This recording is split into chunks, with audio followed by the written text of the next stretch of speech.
All right, welcome everyone. We're Semblance of Sanity. I'm Caleb. I'm Jacob. And we're here for The Mandalorian, Season 1, Episode 6. Okay. All right. So we have, finished off that unruly gunslinger that put his hands on Baby Yoda.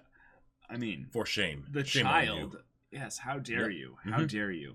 Ming-Na Wen, hopefully that she's okay. Not dead, but she's probably dead. She's probably dead. But even if she is dead, there was someone that was at her body or unconscious form that is probably going to tie into this next episode. Yes. Probably that Imperial guy played by the actor whose name I forget. Yes. Now we have our main character, the Mandalorian, kind of in this lull point where he kind of just has to, keep figuring out a better way in order to survive. He went to Tatooine, which is, a good place for quality fan service, as you do. Yes. But it does not bring great jobs, good fuel, or maybe even like... Yeah. He's still broke. Yeah. So he's going to need to make money. So how's he going to make money? We're going to have to find out in this episode. So, y'all, without further ado, let's get into it. All right, everyone, now be sure to go check out the reaction portion of the video in the description below, and then come back here for the discussion.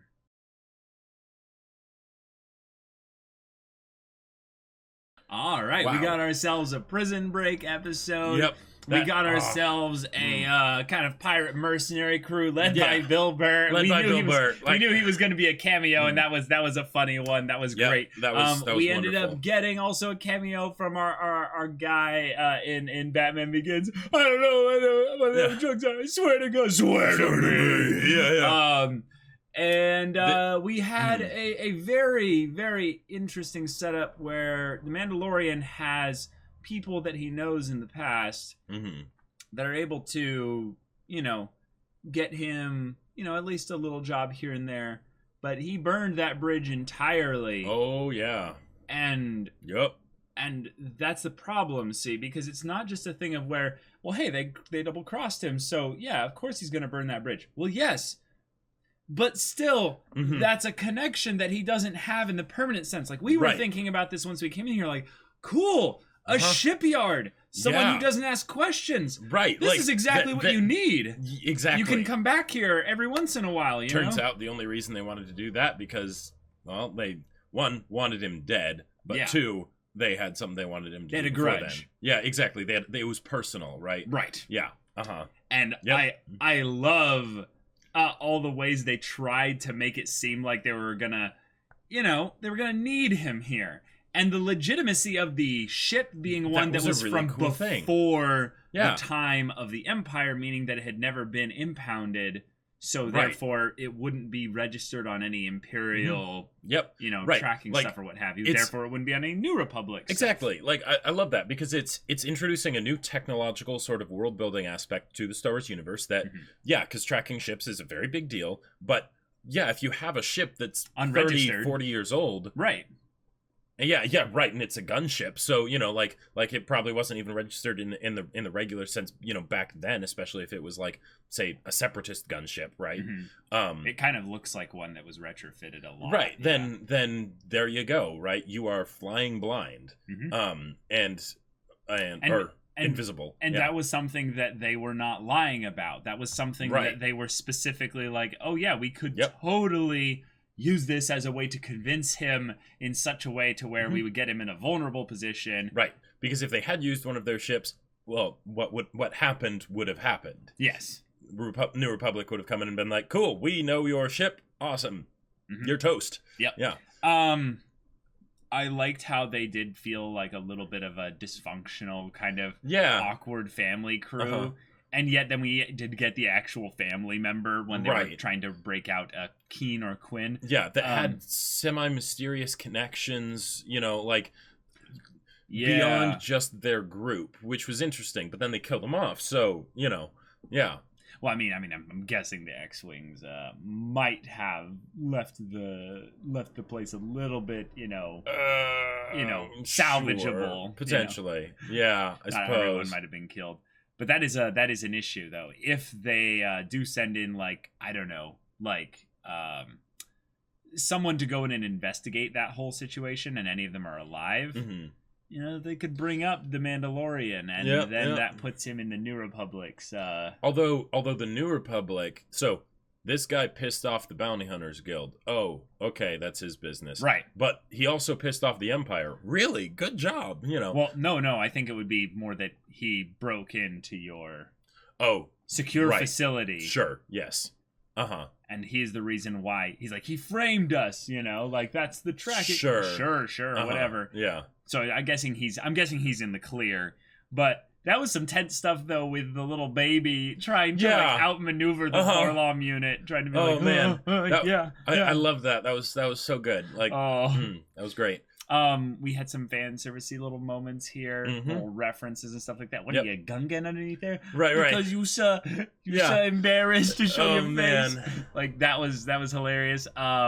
That's literally an NPC that I did in a Star Wars campaign forever ago. They referenced freaking Canto Bite. I was like, fine, whatever. They referenced Alzok 3. Alzok 3. Clone Wars. Yep.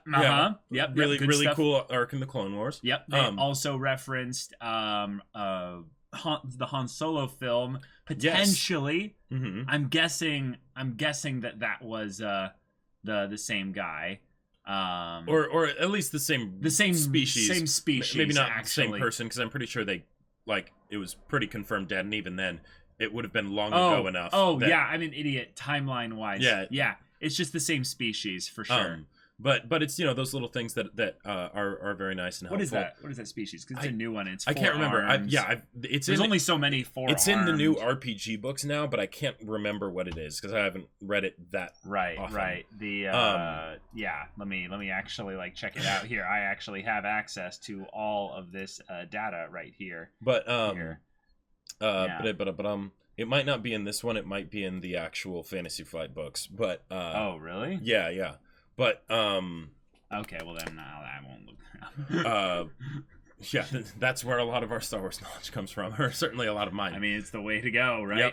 Yep. We end up having now our little one-off mission where he ends up getting a good chunk of money. Yep. But he's still in the situation where he doesn't have a home base. He can't really set up anywhere. We kind of need something like that. Yeah, he has money now, which is helpful. Yeah, but he can't just go back to the clan. He needs, in some ways, to maybe reconnect with them, find a way to basically be like, hey, what are you guys doing now? Have you guys reestablished yourselves somewhere? Right, and given that we know that about his ship, it's probably also something where he wouldn't want to be in New Republic space very much, because that would be the equivalent of driving without a license plate, right? He would end up getting... attract attention. Yeah, it would attract attention. Yep. One of the other things that was fan servicey that I absolutely loved was what they did with the droid in his ship. One of the things that I have always wanted to see more of is the idea of droids and how crazy they can be in the Star Wars universe, right? And especially when they're given autonomy, right? When they're given autonomy, right? And this is a situation because usually, when I think about it, there have been plenty of examples in recent Star Wars movies of droids that have levels of autonomy, but the thing is that they're always subservient to someone else, right? In whether it's in the Solo movie or in Rogue One or whatever, right? It's always this idea of yes, this one is working with us, but we also kind of it answers to us, kind of a thing. Whereas in this one, it seemed to be something where, while the droid was working with them, it was something where it is an independent unit that decided to partake in this job. Well, yes, I think it was actually Rand's droid, though. Actually, oh really? Yeah. Oh, okay. And the main thing, I think, what I was talking about with autonomy was that they let it fly the ship. Yes. The way it wanted to fly the ship. And it did the I'm not even going to fight. I'm just going to be organizing everything because I'm a droid. Yeah, and also hacking into their stuff or what have you. And that was suitably terrifying and badass at the same time. Right. And the kind of thing where it's again building up the concept of that would be really helpful if Mando had a droid. He doesn't like droids. We get that. Yeah. But if he did have one, it could be super useful. Yeah. Another thing that we ended up as a little bit of a point of conflict here was there's only droids on that ship, Mando. Don't worry. Yeah. And that was a lie. Right. Because Mayfeld knew Mm-hmm. that there was at least some actual personnel. Because when they were going to go through that door, Mayfeld was like, open the door, Zero. And Zero said, but there's a life form on the other side. Meaning like, oh, we weren't supposed to encounter life forms. That was a part of our job. And Mayfeld's like, I don't care. Open the door. Yeah. Meaning like he kind of knew.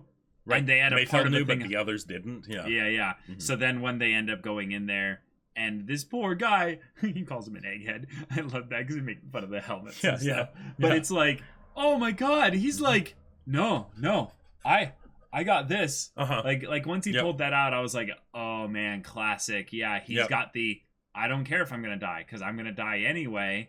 Right, you've already basically resigned to kill me. Yeah, I'll use this to then, give up your entire location or what have you. And the thing that Mando did was great. Is he's like, hey, you can live let's put this down. Let's calm down. And Bill Burr's like, yeah, he totally is. Like, we're totally gonna kill him. And it's like, okay, well. All right, well, you don't have high charisma. All right. And they did the thing of the other person kills them first, and it's like, haha, I resolved the situation. No, you didn't. No. All it takes is a finger this, press, right? That could even if they died immediately, there's so much tension that that could have just been a death reflex, or just And usually I would say that, being hit with a knife coming in at that speed generally causes some pain. Would cause a little bit of pain before you die, so you wouldn't...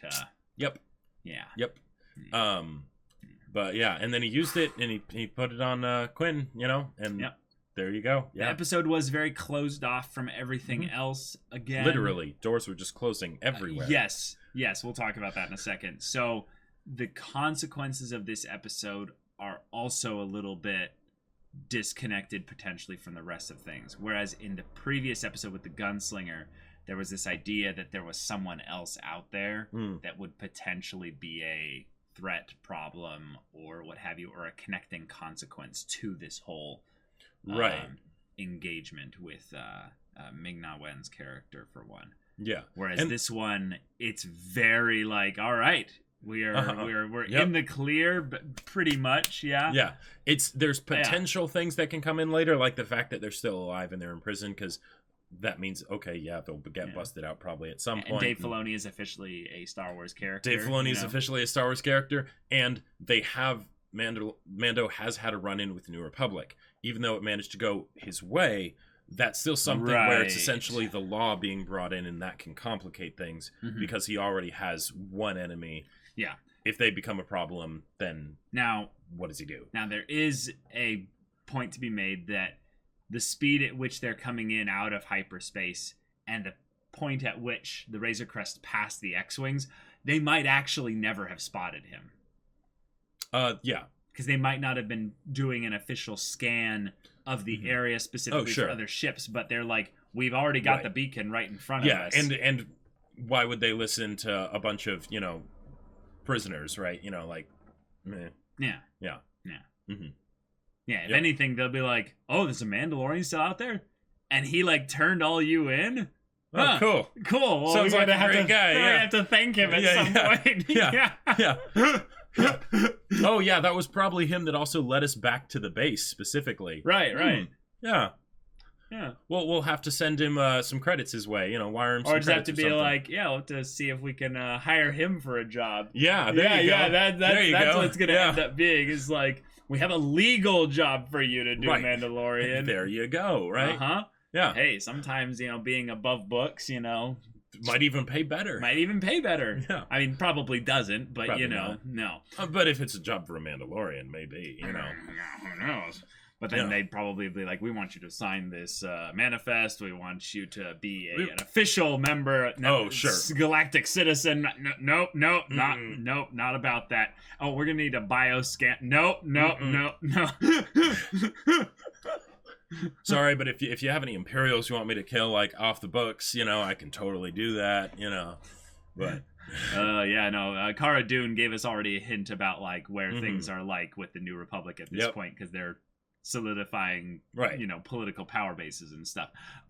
We have a really, really horrifying scene that, if under any context other than our protagonist is the one doing this, it's pretty chilling. Yes. So Yeah. in Star Wars, we've never really had the horror kind of scene. We're being Yeah. stalked by a killer, you know? Right. There's no escape. There's no escape. I'm not trapped in here with you. You're trapped in here with me. Yeah. I'm trying to think if there's been anything even remotely similar in the Clone Wars. I think there might be some stuff where it's more of like, Well, it reminds me of the box episodes with the bounty hunters, Mm. and this actually might have been where Filoni's inspiration came from it a little bit, was Oh, yeah? that this ship was very much like a labyrinthian kind of style thing, and there's a mhm. there's a mini arc in the Clone Wars where a bunch of bounty hunters are being tested to see who's the most capable, and they're being put into this puzzle box of sorts with a whole bunch of things going on in it,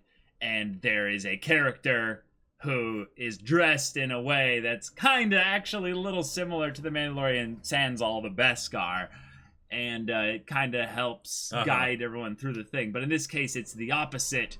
It's someone Right. like that who's stalking them in the middle of things here. Yep.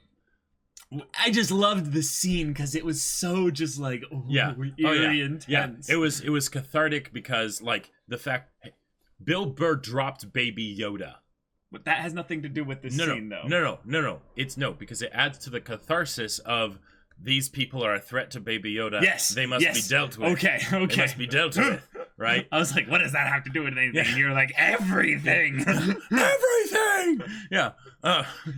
Like the closest thing that I can think of is back in the anime style Clone Wars show with Grievous. With Grievous, because that was pretty good. Like there was a part of it that was kind of cheesy because it's like, let's introduce this new whatever, right? But where he's got some Jedi like Padawans that are they're like and he's killing them one by one, collecting their lightsabers. Are you talking about on the planet where they're all surrounded by the droids, and then he comes into the big... Okay, well, they weren't Padawans. They weren't Padawans? Shak Ti, Kayati Mundi. No. Yes. Really? Yes. But he killed like all of them. No, he didn't. A big Republic gunship comes in, and a bunch of heavy clone troopers just chase him around. Okay. Dude, have you not like seen this scene recently? No, not recently. It's like at the all. best scene in all of that show. No, the best scene is Mace Windu punching out the droids. I mean, that's the other. That's the other best scene. Yeah. Yes, exactly. Yeah. But yeah, the last time with the big ship going on. But like that's the closest thing I can remember to a horror kind of a thing where there's a predator out there, and it's hunting you down, you know, and you can't get away. Yeah, in that one there's specifically a Padawan that like the tension breaks him, right, and he runs out from the midst of the thing. Grievous just like stomps on him and then takes his lightsaber and he's dead. Yeah. Yeah, that was Kayati Mundi, Shak Ti, and a bunch of other Jedi Knights. Gotcha. And like Shak Ti and Kayati Mundi barely get away. Like Kayati Mundi has this moment. He's like, "No, we must pursue," and they're like, "General, no, we're leaving. We're out of here." And that's the story of how Grievous got his lightsabers. That's the story of when Grievous was actually scary. Yeah. And he looked ridiculous. I will say he looked ridiculous, but he was scary. Yeah, but it was animated beautifully. So Yep, exactly. We have ourselves now another individual mini one-off episode. Story completed. Yep. We only have 2 episodes left in The Mandalorian's first season. Right, so I would think that the next 2 are going to be like a 2-parter finale. Sort of set up and, answer. Bring in, I think it's Giancarlo Esposito and his Death Troopers. I would be all for that. Maybe they're more Purge Troopers, though, at this point. I've been playing a lot of Jedi Knight Fallen Order, so, you know. You could say things are getting pretty serious. This is where the fun begins. Oh boy. Yeah, but the whole thing. All right, last thing from this episode. He was an Imperial marksman. Not a stormtrooper, wise ass. That's not saying much. I'm not a stormtrooper. I wasn't a stormtrooper, wise ass. Like that was fantastic. That was wonderful. Also, I have a meme for all of y'all with the because they're gonna have something amazing there for Baby Yoda. He's like sitting at the door. The droid looks back. Baby Yoda's gone. Baby Yoda walks up and goes, "Hello there," and then the droid goes, "General," and then looks over and he's already gone, and he's like, "Ugh." Oh wow. Yeah, but this episode was fantastic. It's my favorite episode since episode 3. Like it was just so much fun. And it's fun, and it's a one-off. Like it's a little sectioned off little thing, but it's just so good. It's so good. Yeah. So y'all, thank you so much for watching this episode's reaction and discussion. If you want to see next episode's reaction and discussion right now, though, go check out the link in the description below for our Patreon. You can go on early access there. You can watch full-length reactions there, and all this comes with Discord access, so you can chat with us and the community there about this show, about other shows, other Star Wars related stuff in there. We got a whole community dedicated to anime and stuff like that. We do talk a lot of Star Wars in there, so yeah, check that out. And you can also talk with Jacob about his sci-fi novel that he wrote. Indeed. I wrote a sci-fi novel, in case you hadn't heard, that is very much inspired by the Mandalorians and stuff. Awesome space armor and everything, with heartfelt moments between characters and themes of family and whatnot. It's great. Amazing. It's available on Amazon in hardback and ebook, whichever works best for you. Link in the description. Go check it out. Yeah, so if any of that interests you, we'll see you there. But until then, we're Semblance of Sanity. I'm Caleb. I'm Jacob. And we'll see you all next time.